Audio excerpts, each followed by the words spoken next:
ভগবান তিনি যে টেরা না, এই টেরাই কিন্তু আমাদের সমস্ত সব সমস্যার থেকে বিপত্তির থেকে জঞ্জাল থেকে বের করতে পারে,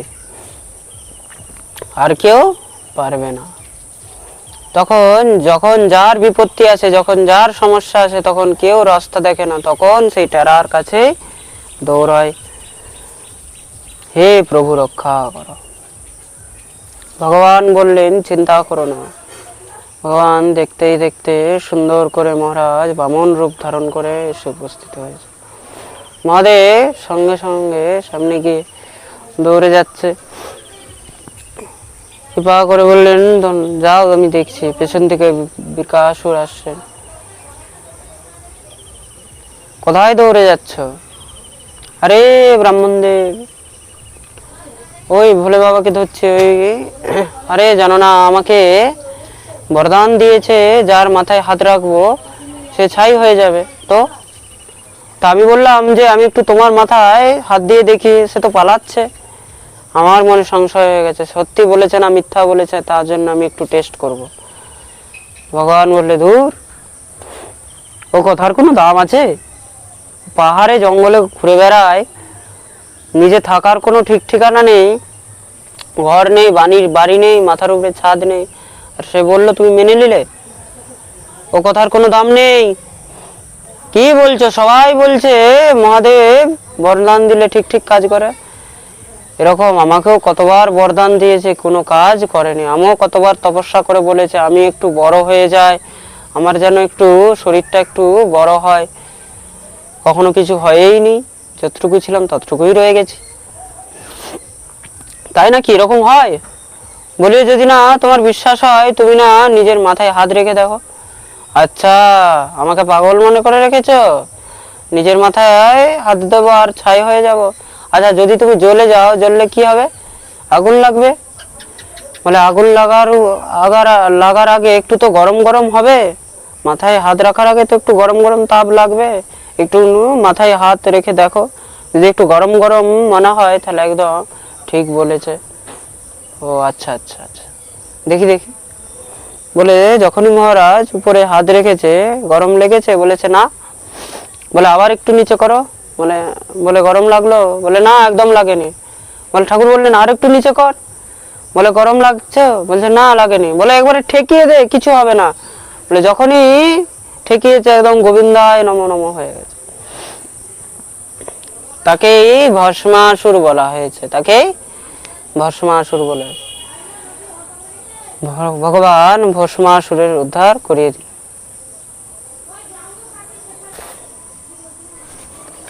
আর बोलिए शिव शंकर भगवान की जय।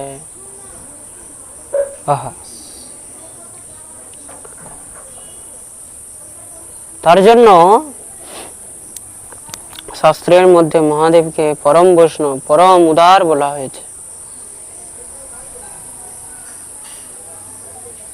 শিবের আরাধনা না করলে মনে রাখবে গোবিন্দকেও কিন্তু অত সহজে পাওয়া যায় না। তার জন্য শিবের শরণাগতি নিয়ে থাকতে হবে। ভগবান বলেছেন কেউ যদি শিবকে ছেড়ে আমার ভজন করে, কেউ যদি শিবকে নিন্দা করে, তার মানে মনে রাখবে সে স্বপ্নেও আমাকে কখনো পেতে পারে না। তেনা রসপনে হো মোহি না পাবা। बोलिए शिव शंकर भगवान की जय।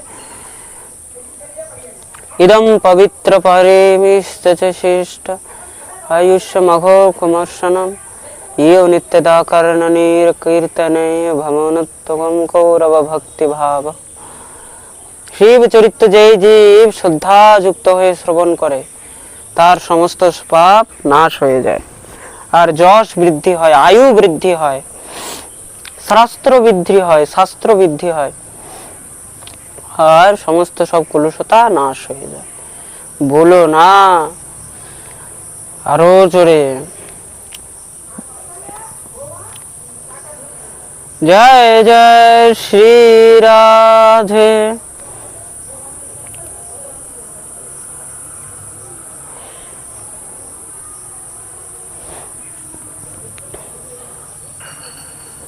পরীক্ষিতজি মহারাজ প্রশ্ন করলেন, প্রভু তিনটি কন্যার তো বংশবর্ণন শ্রবণ করলাম, মনু মহারাজের দুই পুত্রের বংশবর্ণন শ্রবণ করতে চায়। শ্রী সুখদেব প্রভু দিব্য দুটি পুত্রের বংশবর্ণন আরম্ভ করলেন। প্রিয়ব্রত উত্তান পাদ শতরূপায় পতিসুত বাসুদেবস্য কলয়া রক্ষায়ং জগতঃ স্থিতঃ। প্রিয়ব্রত উত্তানপাদ, দুটি পুত্র মনু মহারাজ, প্রিয়ব্রত আর উত্তানপাদ। বড় পুত্র প্রিয়ব্রতকে বললেন, তুমি রাজ্য সামলা। প্রিয়ব্রত বললেন, বাবা আমি ভগবত ভজন করতে চাই। সন্তান যদি ভজন করতে চায়, সন্তান যদি সাধনা করতে চায়, তখন মাতা পিতার কর্তব্য কি? তাকে বেঁধে রাখবে? কখনো নয়। যাও তুমি হরিভজন করো।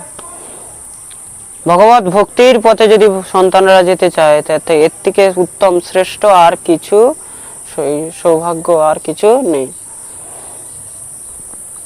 ছোট পুত্র উত্তানপাদ সথা রাজ্য অধিকার পেয়ে গেলেন। সেই উত্তানপাদের বিবাহ হলেন ভগবতী সুনীতির সঙ্গে।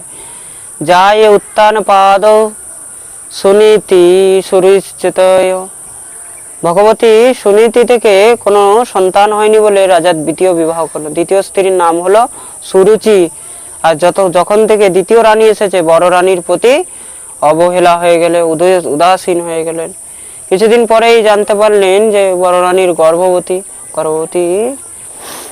দেখুন, হই রসই जो রাম রাচি রাখা।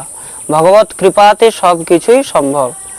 ভগবত কৃপা যদি হয়, তাহলে এই সংসারের মধ্যে অসম্ভব কিছুই নয়। মৃত ব্যক্তি পর্যন্ত জীবিত হয়ে যায়। কাক বন্ধা চয়াকারী মৃতবস্তুচা। যার বাচ্চা গর্ভে আসলেই নষ্ট হয়ে যায়, সেও কিন্তু ভগবত কৃপাতে ঠিক হয়ে যায়। কারো যদি বাচ্চা জন্ম নিয়ে মরে যায়, মৃত বাচ্চা, সেও ঠিক হয়ে যায়। কেউ যদি বন্ধ্যা, কারো সন্তান হচ্ছে না, ভগবত যদি কৃপা হয়, সেখানেও কিন্তু সন্ততি উৎপন্ন হয়। প্রেম সে বলো রাধে রাধে। এটা হলো ভগবত কৃপা। আজকেই আমার সঙ্গে কিছু ভক্তগণ প্রশ্ন করেছে, গুরুদেব বিশ্বাস ও গুরু বাক্যেষু ব্রহ্ম বাক্যম জনার্দনম। আমাকে যদি গুরুদেব বলেছে এটা বললে হবে, বিশ্বাস করেছি, তার ফল পেয়েছি। আর গুরুর বাক্যে যদি না বিশ্বাস থাকে, তুমি যতই ইচ্ছা যতই উপায় করো, কিছু হবে না, কখনোই হবে না। প্রেম সে বলো বিশ্বাস ও গুরু বাক্যেষু। আমার খুব খুশি হয় যখন এই ভগবত ভক্তির পথে এসে কেউ সদাচার থেকে তার মঙ্গল হচ্ছে, তার ভালো হচ্ছে, আরো ভালো লাগে। সব হো নিরাগ ভগবান ধন ধন কি ভंडार, সুখী বসে সংসার সব না এই অভিলাষা हम सब। সময় গুরুদেবের কাছে গিয়ে বলতেও হবে নিজেদের দুঃখের কথা, কষ্টের কথা, ভগবানের প্রতি বিশ্বাস। ছোট রানী দেখলো যে বড় রানীর ঘরে পুত্র হয়ে গেছে, যদি আমার না হয় তাহলে তো আমিও অবহেলার পাত্র হয়ে যাব। দেখতে দেখতে ভগবতী সুরুচিরও গর্ভাধান হয়েছে। তার গর্ভের থেকেও একটি পুত্র হয়েছে। তার পুত্রের নাম হলো উত্তম। দেখতে দেখতে ধ্রুবজি মহারাজ বড় হচ্ছেন, 4-5 বছরের অবস্থা। একদিন ধ্রুবজি মহারাজ কি দেখছেন যে বাবার কোলে ছোট ভাই বসে আছে, বাবা কোলে বসিয়ে স্নেহ করছে। ধ্রুবের ইচ্ছা হলো, আমারও তো পিতা, তার কালে খেলার আমারও অধিকার আছে, কিন্তু আমাকে তো এইভাবে কোনোদিন কোলে নেয়নি। দৌড়ে গেলেন পিতার কাছে, বাবা বাবা বাবা আমাকেও কোলে নাও। কিন্তু সংকোচের কারণে নিতে পারছে না। সুরুচি যদি দেখতে পায়, তাহলে রাজার সঙ্গে তার একটা মনোমালিন্য হয়ে যাবে, মতভিন্ন হয়ে যাবে, প্রেমটা নষ্ট হয়ে যাবে।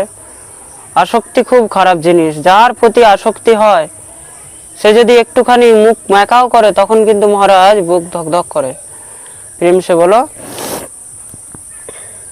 আসক্তি বহুত খারাপ জিনিস, কিন্তু তার জন্য আসক্তি কারো প্রতি রাখতে নেই। কিন্তু কতক্ষণ? বারবার যখন পুত্র অনুনয় বিনয় করছে, পিতা বাৎসল্য ভাব জাগ্রত হয়েছে। এইগুলো পিতা কোলে কোলে বসিয়েছে। দূর থেকে সুরুচি এই দৃশ্য দেখেছে, দেখে আজ কোলে উঠে বসেছে, কালকে রাজগদ্দিতেও উঠে বসবে। প্রেম সে বলো, কালকে রাজগদ্দিতে উঠে বসবে, এতে কোনো সংশয় নেই। তাড়াতাড়ি করে, তোর এত বড় সাহস, তুই মহারাজের কোলে উঠে বসেছিস, তিনি তো আমারও পিতা, তার কোলে বসার তো আমারও অধিকার রয়েছে। বলে এই অধিকার একমাত্র আমার গর্ভজাত সন্তানেরই রয়েছে, তাছাড়া আর কারো নেই। তাহলে মা তার জন্য কি করতে হবে? তপসারাধ্যে পুরুষম তস্যৈব গৃহে নামে গর্ভে ত্বং স্বাধীয়াত্মা।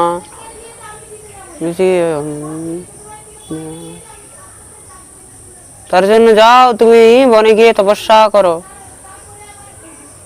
আর আর আমার গর্ভের থেকে জন্মগ্রহণ করে তখন সেই সৌভাগ্য পাবে, তবে তুমি পিতার কোলে বসতে পারবে।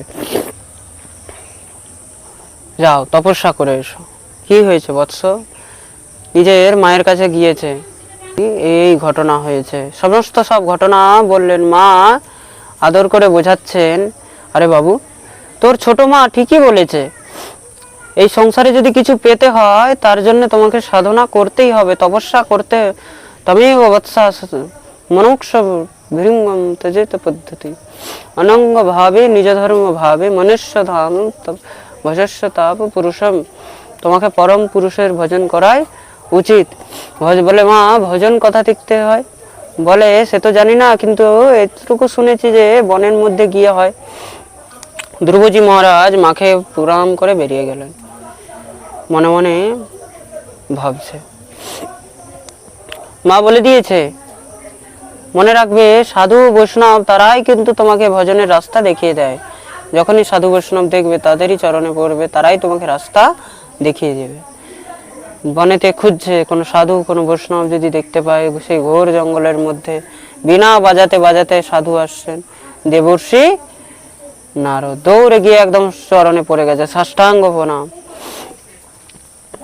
বলছেন।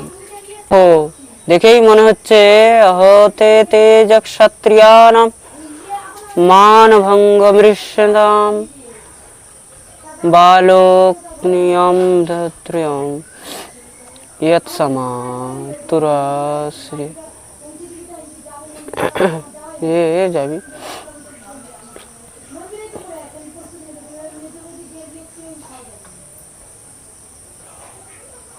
আমি চক্রবর্তী সম্রাট সেই উত্তানপাদের জ্যেষ্ঠ পুত্র। ওহো বৎস ধ্রুব, এই বনের মধ্যে এখানে তুমি কি করছো? যাও যাও, নিজের গৃহে গিয়ে ফিরে যাও।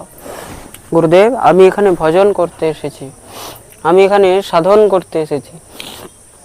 ভজন সাধন বাচ্চাদের খেলা? এই বনের মধ্যে হিংসক জীব, হিংসক সমস্ত রয়েছে। আমি ক্ষত্রিয়ের বাচ্চা, আমি কাউকে ভয় করি না। আচ্ছা ঠিক আছে, যখন বড় হবে তুমি তখন আসবে। সেই ধ্রুবজি মহারাজ বললেন, আচ্ছা একটি কথা বলুন, আপনি কি আসল সাধু না নকল সাধু? না না বাবা, আমি আসল সাধু। আচ্ছা আসল সাধু হলে, সাধুরা তো ভগৎ ভক্তির রাস্তা দেখায়, তারা তো ভজনের রাস্তা দেখায়, আপনি আমাকে উল্টো রাস্তা দেখাচ্ছেন। তাহলে কৃপা করে আমাকে সেই ভগবত ভজনের রাস্তা দেখান। নারদ খুব প্রসন্ন হলেন, বুকে জড়িয়ে ধরেছেন। চিন্তা করো না, নিশ্চয়ই তোমাকে আমি সেই রাস্তা দেখাবো, কিন্তু কার ভজন করবে? কার ভজন মানে? ভজনও কি আলাদা আলাদা হয়? হ্যাঁ হ্যাঁ, নিজের রুচি রুচি মতন সর্বকাম বা মুখ্য কাম তীব্রে না ভক্তি যোগে না পরশহ। যে যাকে চায়, যার যার প্রতি নিষ্ঠা, সে তাকে সেই দেবতাকে ভজন করে। আমাদের সনাতন ধর্মের মধ্যে একেশ্বরবাদ নয়, বহু ঈশ্বরবাদ। আমাদের সনাতন ধর্মের মধ্যে যে ফিলোসফি, যে দর্শন, এই সনাতন দর্শন হলো বহু ঈশ্বরবাদ। নিজের নিজের রুচি, যার যাকে ভালো লাগবে সে তাকে ভজন করবে। তুমি কাকে ভজন করতে চাও? বলে আমাকে একটা কথা বলুন, যে এই সংসারের মধ্যে যে শ্রেষ্ঠকে, কেউ তো আছে এমন একজন যে সবার থেকে শ্রেষ্ঠ। একমেব হরেশ তত্র পাদ সেবনম, একমাত্র তার নাম হলো শ্রী হরি। একমাত্র সেই শ্রী হরির ভজন করলে আর তোমাকে অন্যথা কোথাও যাওয়ার দরকার নেই। একই সাধে সব সাধে, সব সাধে সব যায়। একজনের চরণ ধরো, সেই দরজায় গেলে আর অন্য কোনো দরজা যাওয়ার দরকার নেই। তাকে কোথায় পাওয়া যাবে গুরুদেব? পুণ্যম মধুবনম যত্র সা নিত্য নিত্যদা হরি। তাকে যদি পেতে হয় তাহলে তোমাকে যেতে হবে মধুবন। দেখতে কেমন দেখা যায় তাকে?